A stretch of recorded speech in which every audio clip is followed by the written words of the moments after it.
weekend, and for a lot of people in southern Arizona, that means camping, and Madera Canyon is expected to be busy this weekend, and more people, of course, that means higher fire risk. 13 News reporter Catherine Patterson is at Madera Canyon now, where she spoke with some of those campers. Catherine.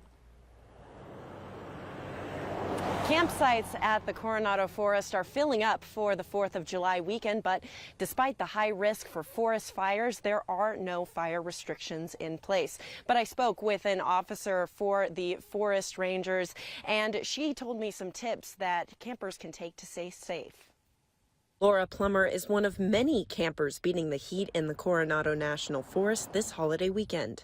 This is a non-reserve, so we didn't even try to find another campground because we knew they'd be all booked. Being familiar with Arizona summers, she left her fire starters at home. I'm kind of known as a firebug, but we don't even bring any firewood. We didn't even plan to have a campfire at all. She plans to use a propane gas stove and the kitchen in her RV to get by, and hopes others use the same precautions.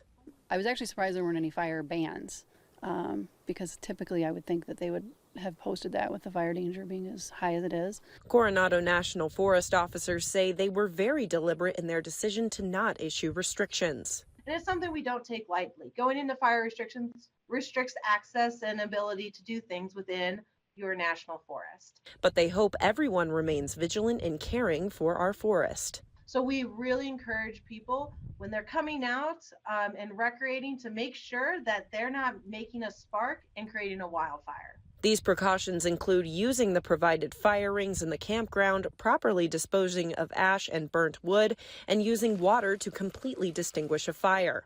Fireworks, sparklers, and poppets are all banned from the forest as well. Especially with the wind, the dry conditions, and then this is remote. There's some running water, but you know, it could take off like lightning here. Park rangers will be monitoring the area all weekend to educate people and make sure they are taking care of their campground. They also encourage people to go to the less populated areas of the forest this weekend. There's a whole list on our website. Reporting live from Coronado Forest, Catherine Patterson, 13 News. All right, Catherine, thank you. U.S. Supreme Court has closed out its term with two